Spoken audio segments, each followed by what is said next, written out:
नमस्कार, आप देख रहे हैं महुआ खबर का खास कार्यक्रम महुआ बिहार झारखंड में हूं आपके साथ विवेकानंद झा। चलिए खबरों का रुख करते। बिहार के मुख्यमंत्री सम्राट चौधरी रविवार को हवाई मार्ग से देवघर पहुंचे। मुख्यमंत्री बनने के बाद उनका यह पहला देवघर दौरा है, जिसे लेकर भाजपा कार्यकर्ताओं और प्रशासनिक अधिकारियों में खास उत्साह देखा गया है।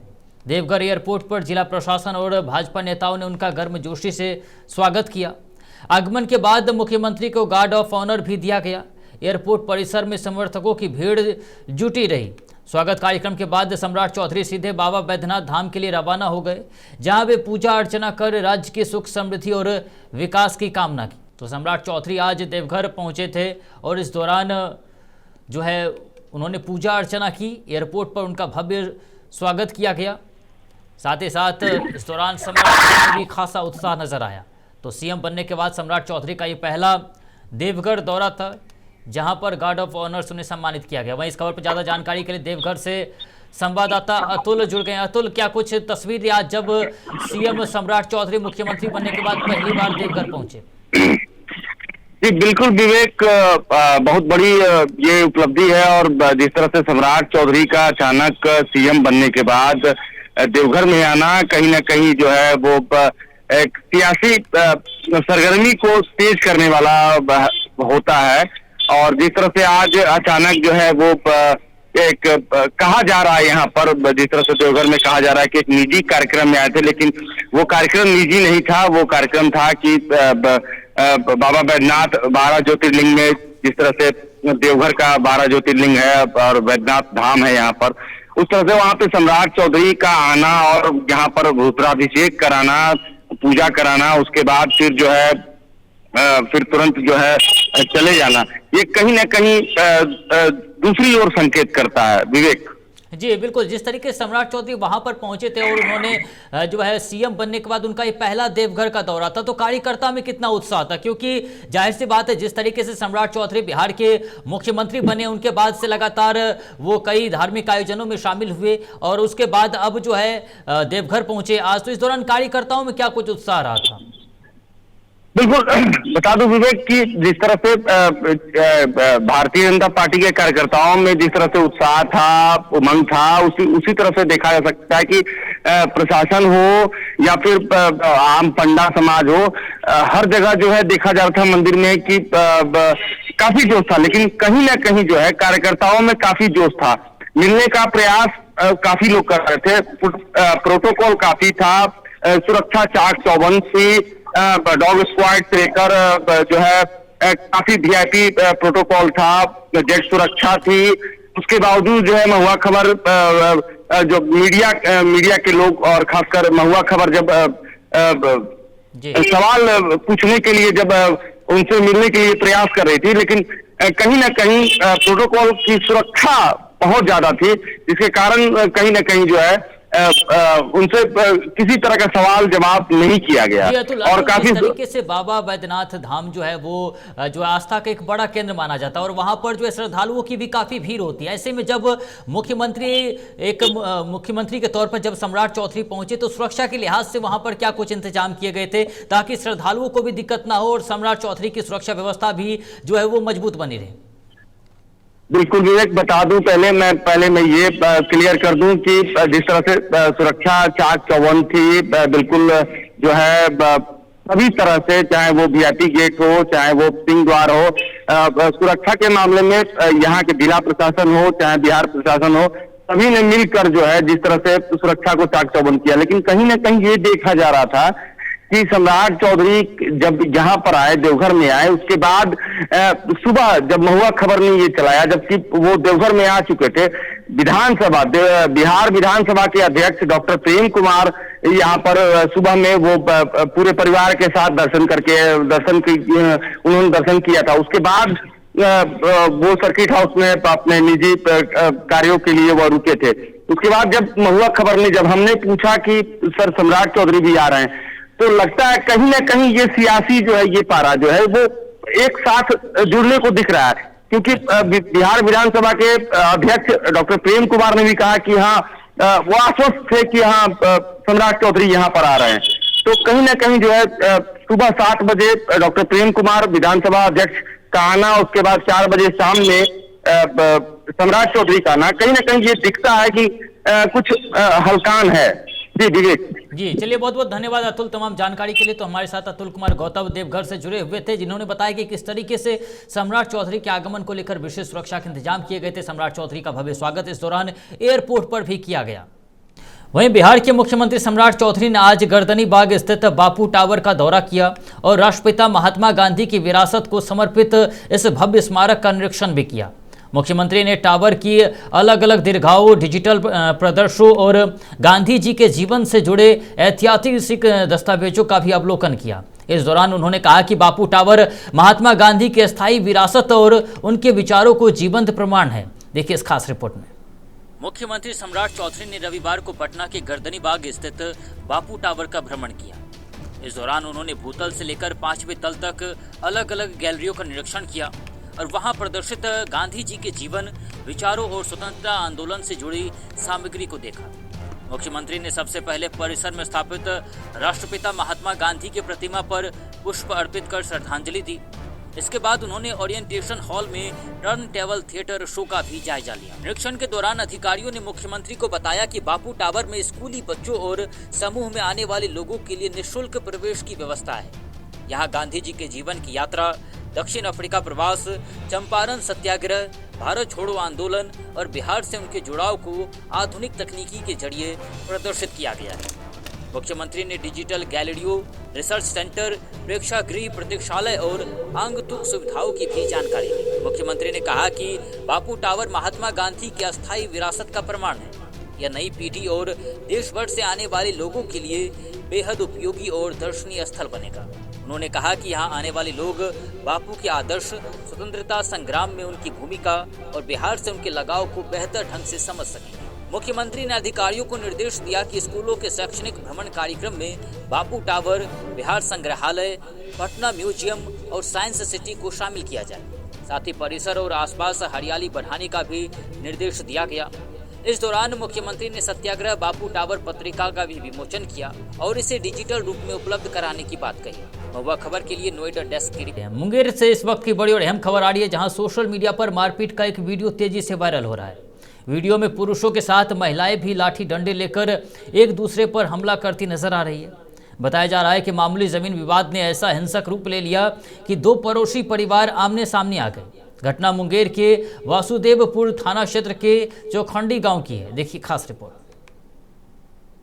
चौखंडी गांव में जमीन पर सामान रखने को लेकर दो पड़ोसी परिवारों के बीच शुरू हुआ विवाद हिंसक झड़प में बदल गया।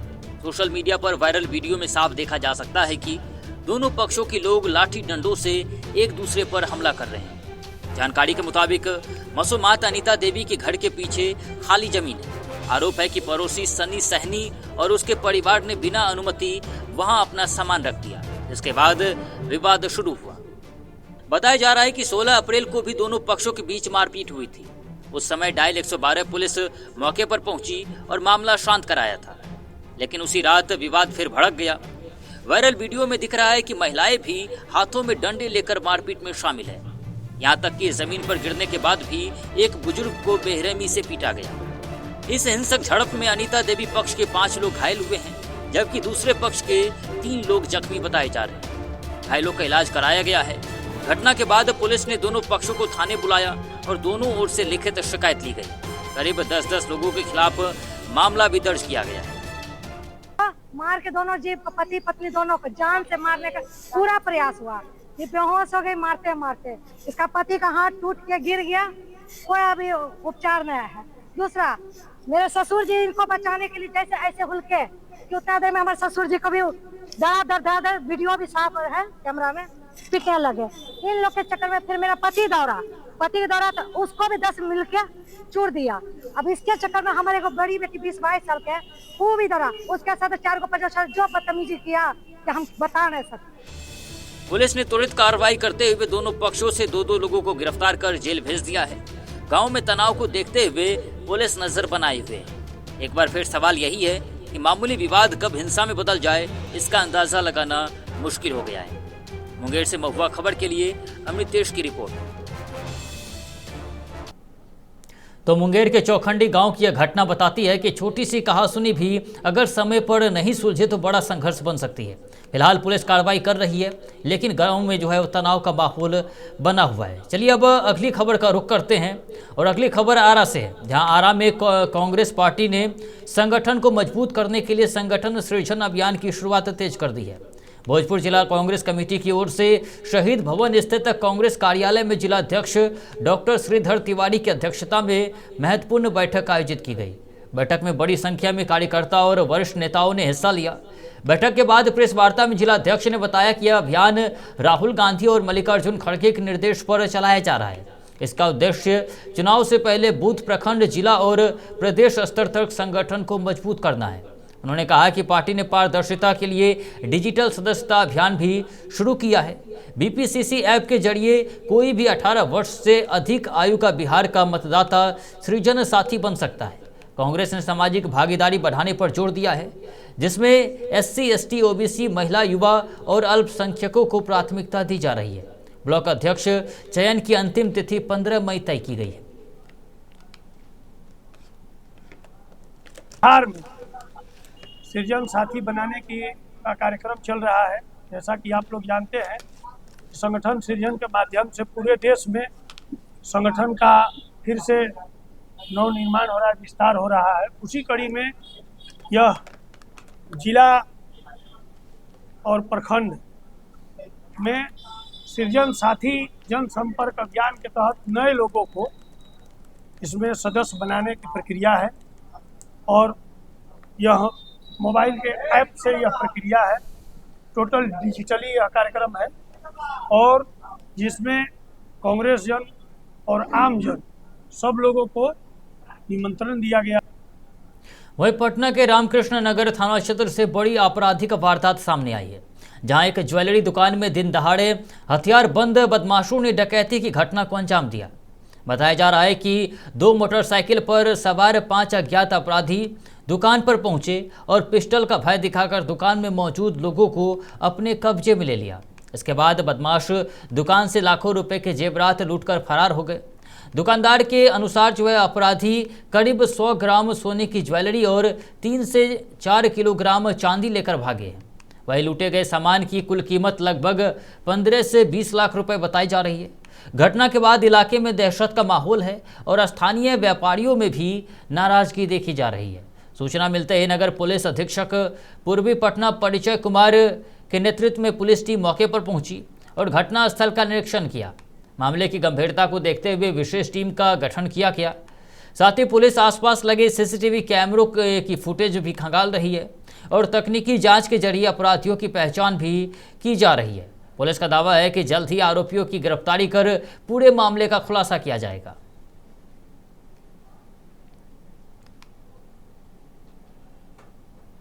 वहीं भागलपुर जिले के सुल्तानगंज शहर में घरेलू गैस सिलेंडर की भारी किल्लत से उपभोक्ता परेशान है।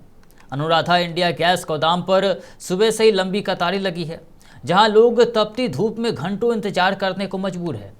उपभोक्ताओं का कहना है कि सुबह 9 बजे से लाइन में खड़े हैं, लेकिन 3 घंटे बाद भी सिलेंडर नहीं मिल पाया। लोगों का आरोप है कि सिर्फ उन्हीं उपभोक्ताओं को सिलेंडर दिया जा रहा है जिनका डीसी नंबर आया है, जबकि कई लोगों की बुकिंग को 35 दिन से ज़्यादा हो चुके हैं और इससे घरों में खाना बनाना मुश्किल हो गया है। उपभोक्ताओं ने यह भी आरोप लगाया है कि बाजार में ब्लैक मार्केटिंग के जरिए रिफिल गैस आसानी से मिल रही है, जबकि गोदाम में स्टॉक होने के बावजूद आम लोगों को सिलेंडर नहीं दिया जा रहा है। अब लोग जिला प्रशासन से तत्काल हस्तक्षेप की मांग कर रहे हैं।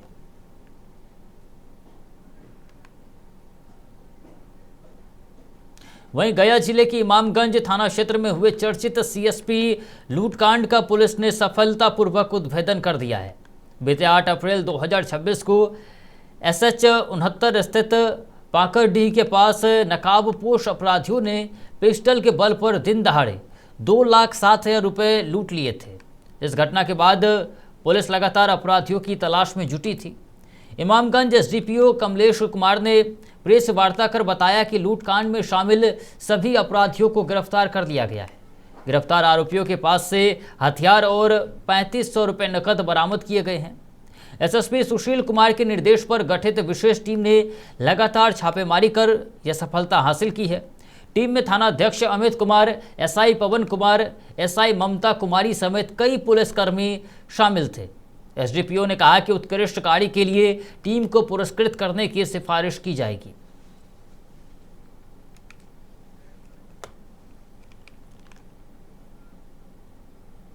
वहीं धनबाद जिले को नए ग्रामीण एसपी के रूप में एस मोहम्मद याकूब मिले हैं। उन्होंने पदभार ग्रहण करते हुए साफ कर दिया है कि जिले में कानून व्यवस्था बनाए रखना और अपराध नियंत्रण उनकी सबसे बड़ी प्राथमिकता होगी। पदभार संभालने के बाद नए ग्रामीण एसपी ने कहा कि वरिष्ठ अधिकारियों विशेषकर एसएसपी के मार्गदर्शन में बेहतर पुलिसिंग और जनता को बेहतर सेवा देने का प्रयास किया जाएगा। उन्होंने कहा कि ग्रामीण क्षेत्रों में सुरक्षा व्यवस्था मजबूत करने के साथ अपराधियों पर सख्त कार्रवाई की जाएगी। बता दें कि एस मोहम्मद याकूब इससे पहले हुसैनाबाद में एसडीपीओ के पद पर कार्यरत थे। उनके अनुभव को देखते हुए अब धनबाद ग्रामीण क्षेत्र की जिम्मेदारी उन्हें सौंपी गई है। वही निवर्तमान ग्रामीण एसपी कपिल चौधरी का तबादला पलामू कर दिया गया है, जहां उन्हें जिले का नया एसपी बनाया गया है। नए एसपी की नियुक्ति से धनबाद पुलिस महकमे में नई ऊर्जा की उम्मीद जताई जा रही है। मेन हमारा फोकस यही रहेगा कि अपराध नियंत्रण और विधि व्यवस्था मेंटेनेंस करने के लिए, और खास करके विमेन रिलेटेड ऑफेंसेस को कम करना, और उसमें फोकस ज़्यादा रहेगा। और इसके लिए DG ma'am, IG sir, SSP sir का आदेश और निर्देश के अनुपालन करते हुए ये सब में हमारा फोकस रहेगा। और पूरा धनबाद को टीम के साथ मिलकर इसमें काम करने के लिए हमारा पूरा प्रयास रहेगा। वहीं झारखंड के पाकुड़ थाना क्षेत्र में पुलिस ने अवैध लॉटरी कारोबार के खिलाफ बड़ी कार्रवाई की है। गोविंदपुर मोड़ के पास एक चाय दुकान की आड़ में लॉटरी का खेल चल रहा था, जहां छापेमारी कर एक आरोपी को गिरफ्तार किया गया है। एसडीपीओ दयानंद आजाद ने बताया कि 18 अप्रैल को गुप्त सूचना मिलने के बाद पुलिस टीम गठित कर कार्रवाई की गई। छापेमारी के दौरान कई लोग मौके से फरार हो गए, जबकि मोहम्मद हासिम हुसैन को गिरफ्तार कर लिया गया। आरोपी पाकुड़ नगर थाना क्षेत्र का निवासी है। पुलिस ने आरोपी के पास से भारी मात्रा में अवैध लॉटरी टिकट बरामद किए हैं। इनमें नागालैंड स्टेट लॉटरी के 110 टिकट, नर्मदा के 50 टिकट और सिक्किम स्टेट लॉटरी के 50 टिकट शामिल है। मामले में कांड संख्या 82/2026 दर्ज कर आरोपी को न्यायिक हिरासत में भेज दिया गया है। पुलिस फरार आरोपियों की तलाश में जुटी हुई है। कल दिनांक 18/4 को थाना प्रभारी पाकुड़ नगर को एक गुप्त सूचना मिली थी कि गोकुलपुर में एक चाय दुकान कुछ लोग लॉटरी का अवैध धंधा और खरीद बिक्री कर रहे हैं। इनके द्वारा समा किया गया और इस समय वरीय पदाधिकारी को सूचना दी गई। सूचना के बाद इनके द्वारा एक छापामारी दल का गठन किया गया और उस जगह पर जाकर के छापामारी की गई। तो इसको देख करके लोग भागने लगे, जिसमें से एक व्यक्ति को पकड़ लिया गया। उस पकड़े हुए व्यक्ति के पास से प्रतिबंधित विभिन्न कंपनियों का 210 पीस लॉटरी बरामद किया गया। और जिस व्यक्ति के पास से बरामद हुआ उसका नाम है हालिम शेख, जो बड़ी अलीगंज का। वहीं भोजपुर के आरा में अक्षय तृतीया के पावन अवसर पर सामाजिक सेवा का आयोजन किया गया। स्थानीय रेड क्रॉस सोसाइटी और सनातनी गंगा फाउंडेशन के संयुक्त तत्वाधान में राहगीरों के लिए शरबत वितरण कार्यक्रम आयोजित हुआ। भीषण गर्मी के बीच यह शरबत लोगों के लिए राहत और ऊर्जा का माध्यम बना। रेड क्रॉस सोसाइटी की सचिव डॉक्टर विभा कुमारी ने बताया कि इस कार्यक्रम में ग्लूकोज युक्त शरबत का वितरण किया गया, जिससे राहगीरों, रिक्शा चालकों और टमटम चालकों को काफ़ी राहत मिली। उन्होंने सनातनी गंगा फाउंडेशन के सहयोग के लिए आभार व्यक्त किया। कार्यक्रम में संरक्षक डॉक्टर दिनेश प्रसाद सिन्हा, पूर्व वाइस चेयरमैन निर्मल कुमार सिंह सहित कई पदाधिकारी और कार्यकर्ता उपस्थित रहे। सभी ने मिलकर सेवा कार्य को सफल बनाया। गर्मी के इस मौसम में यह पहल लोगों के लिए राहत का संदेश लेकर आई और सामाजिक सहयोग की मिसाल बनी। देखिए, हम लोगों के सनातन धर्म में हर एक तिथि का कुछ ना कुछ महत्व है। पूर्वजों के द्वारा अपने परिवार में भी सुनते आ रहे हैं और समाज में भी ये देखा जाता है कि अक्षय तृतीया के दिन यदि आप कोई दान करते हैं, कोई धार्मिक काम करते हैं या किसी की सेवा करते हैं, तो वो आपका अक्षय हो जाता है। अक्षय मतलब वो उसका कोई विलोप नहीं होता। तो बचपन से इस चीज़ को सुनते रहने के कारण एक तो धारणा बनी हुई है, दूसरा ये एक पावन दिवस भी है। लेकिन रेड क्रॉस सोसाइटी तो पिछले 15 दिनों से जैसे गर्मी की शुरुआत हुई, प्रतिवर्ष की भांति रेड क्रॉस सोसाइटी के पास पानी की व्यवस्था गेट पर कर दी गई है कि आते जाते राहगीर रोज दैनिक कार्य करने वाले मजदूर, रिक्शा वाले, ठेला वाले वहाँ पर से पानी पीते हैं, बोतल में भर के ले जाते हैं। देखिए, हम लोगों के सनातन धर्म में हर एक तिथि का कुछ ना कुछ महत्व है। पूर्वजों के द्वारा अपने परिवार में भी सुनते आ रहे हैं। तो फिलहाल के लिए महुआ खबर का खास कार्यक्रम बिहार झारखंड में इतना ही। ऐसे तमाम खबरों के लिए देखते रहिए महुआ खबर। नमस्कार।